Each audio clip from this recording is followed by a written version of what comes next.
Well, hello, everyone, and thank you for joining me. I'm Jill Bloom, Group Publisher of Roofing Contractor, and welcome to the Best of Success podcast show. It's an honor to have with me two guests today. I've got Michelle Meyer, who's the General Manager for Clear Choice Restoration, and Trent Cotney, partner of Adams and Reese. Michelle and Trent, thanks so much for joining me. Thanks for having us. Thank you. Well, this is going to be a conversation that's really important for every single contractor listening. We're going to be talking about the Dignity Act. And Trent, let's start with you. Can you just explain to everybody who may not know what's the Dignity Act and what's happening? Sure. Dignity Act is a bipartisan immigration reform bill that kind of attempts to thread a narrow needle, really. And what it's trying to do is strengthen border enforcement while creating a structured legal pathway for certain undocumented individuals that are already here in the U.S. It's designed kind of as a compromise bill. There are a lot of different elements to it. There's a border security and enforcement element, which expands physical and technological border infrastructure.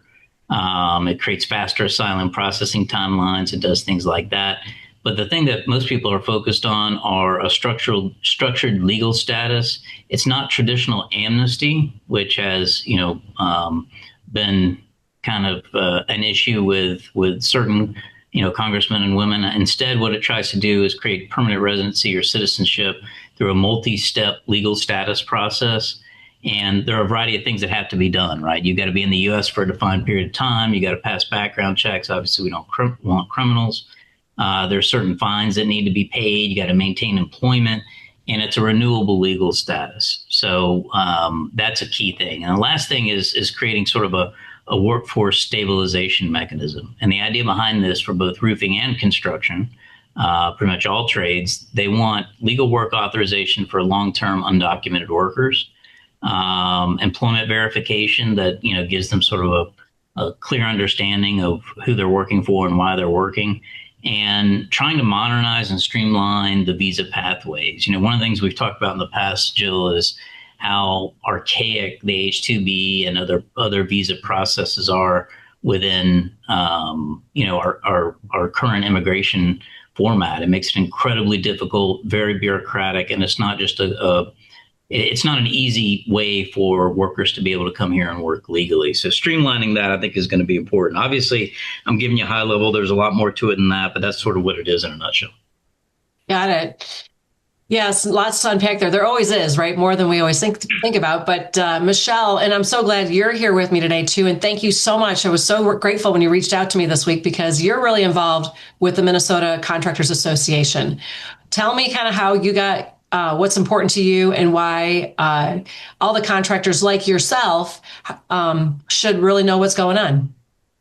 Yeah, thanks for having me. So through CAM, Contractors Association of Minnesota, we started a committee, the Labor Advocacy Committee, and we started this early January, right when the Operation Metro Surge started happening, where ICE came into Minneapolis and we're just deporting people. And we started realizing, we're not going to have any laborers this summer. So right now, the crews, they're all in hiding. They don't want to work. They're scared to work. And so we know it's going to affect our industry. And our crews to us are a lot like family. And so I started looking into it and I was like, well, how can we keep them here? To me, there are essential workers. People, a lot of Americans don't want to do roofing. And so the more I was looking into it, I started to realize that we don't really have a way to keep them here or to get them here with a legal status without sending them back to their home country. So I reached out to Trent. Trent got me in touch with Dwayne.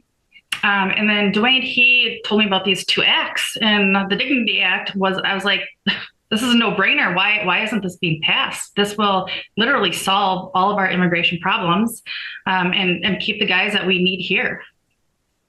Yeah, well, we appreciate you helping get the word out because clearly it's being affecting you. So you as a contractor, Michelle, how has it set you back?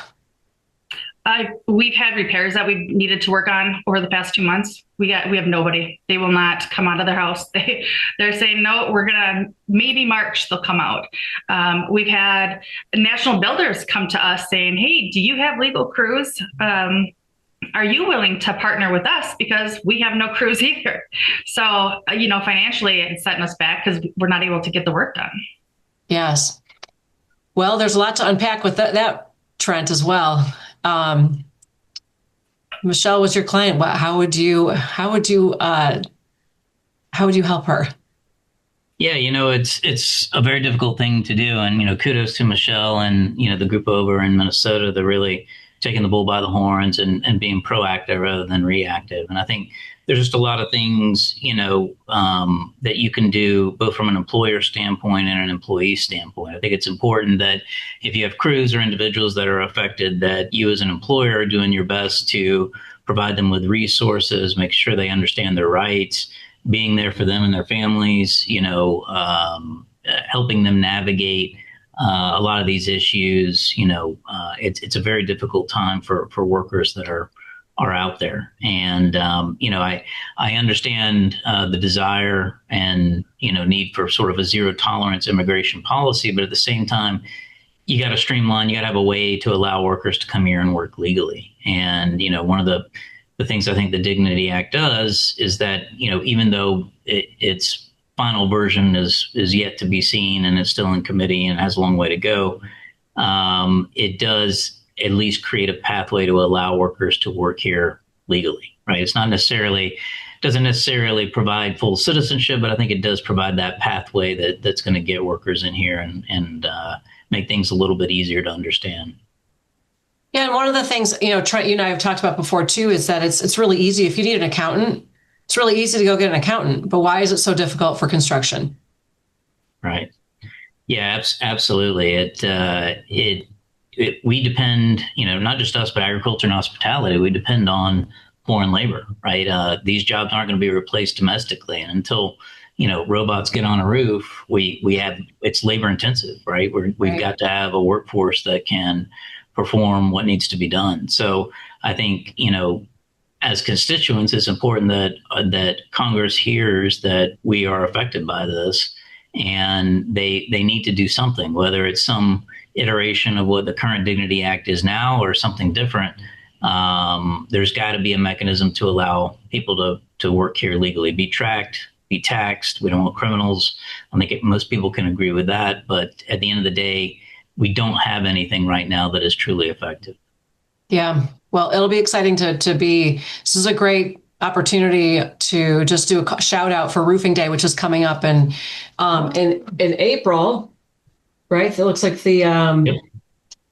Anyway, in April, I'll make sure we put the dates down there in our notes. But and Michelle, have you been to Roofing Day before? I have not, but Okay. we are planning to go out there either for the roofing day or else prior to it to meet with some congressmen to just keep pushing this. Absolutely. Well, we'll definitely need to rally the troops. This one will be easy to get people to show up to help support some immigration reform. But it's a great opportunity to meet with your congressman, meet with your representatives, and NRCA does a great job to set up all the details. We all just show up. Trent, what would you like to say about Roofing Day, since you've been there multiple times as well? Absolutely. April 15th and 16th. I think I've been every year. I might have had a conflict for one, but I've been since 2015, I think is when it started. Maybe a little bit later, but I've been to most of them. And I can tell you it will fundamentally change how you view the importance of our industry and making sure that our voice is heard. And, kudos to NRCA, Dwayne Musser, everybody at the lobbying arm. Obviously I defer to them on the latest and greatest as it relates to Congress. But for those that haven't attended, they will prepare you, right? You're going to have a script. You'll know exactly what to say. There are prep sessions. They make it easy, right? It's a great opportunity to network, great opportunity to get in front of the men and women that have been voted into Congress. And I encourage everybody that's listening to attend, because I think now more than ever, it is important that our voice be heard. Absolutely. And this is a great opportunity and you're never alone, which is great. Even though they prepare you, there's usually about, I guess when I was there last time, there was about 400 people, and everyone groups together by their state. And it's so well run and makes it really easy. So if anybody needs any questions on Roofing Day, gosh, well, I'll have the website down in the notes, but you can just Google NRCA Roofing Day. You can get all the details. But Michelle and Trent, thank you so much for joining me to spread the word on immigration reform, what's happening with the Dignity Act, how it's affecting you, Michelle. I think it's really important for everybody, whether you're a drywaller or whether you're in the roofing industry. We're all affected.